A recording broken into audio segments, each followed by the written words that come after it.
Antum pernah mendengar kisah nyata yang ditulis oleh seorang ibu ketika dia menuliskan tentang bagaimana haramnya tentang masalah riba.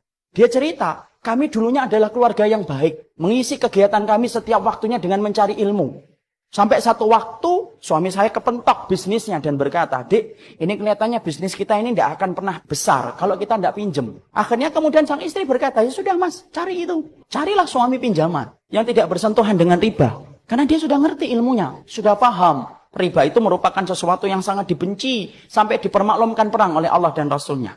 Malah kemudian berkata, ini kelihatannya kita nggak dapat pinjaman, harus minjem yang ribawi. Istrinya yang sama-sama sudah ngaji berkata kepada suaminya, ya sudah mas, pinjem aja. Kalau memang itu terpaksa. Nah kita ini gampang sekali ngomong daruroh. Nanti tutup dengan sholat, banyak sedekah. Riba mah tidak bisa ditutup dengan sholat dan tetap sedekah. Tidak diterima sedekah orang yang dari riba. Akhirnya singkat ceritanya kemudian akhirnya bersentuhan. Apa yang terjadi? Allah memberikan istidraj. Usahanya berhasil. Maka kemudian sang istri bercerita ketika usahanya semakin besar. Maka kegiatan kami yang setiap harinya mengkaji, mendatangi majelis ilmu, kemudian jarang kita datangi.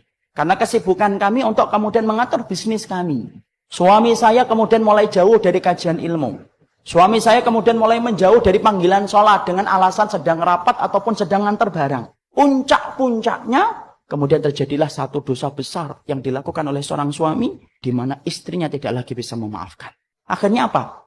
Kapal rumah tangga itu karam, tenggelam. Yang menarik adalah ketika sang ibu menuliskan kisah nyata itu saya baca. Beliau mengatakan, saya tidak menyalahkan suami saya. Saya tidak menyalahkan bisnisnya. Tapi yang saya salahkan adalah ketika kami sudah sibuk mengkaji ilmu, kami ngerti riba itu haram, tapi ternyata kami tidak mampu untuk meninggalkan. Padahal kami tahu dosa yang dipermaklumkan perang di dalam kehidupan itu cuma satu dosa riba. Dan kami berani mengambil itu.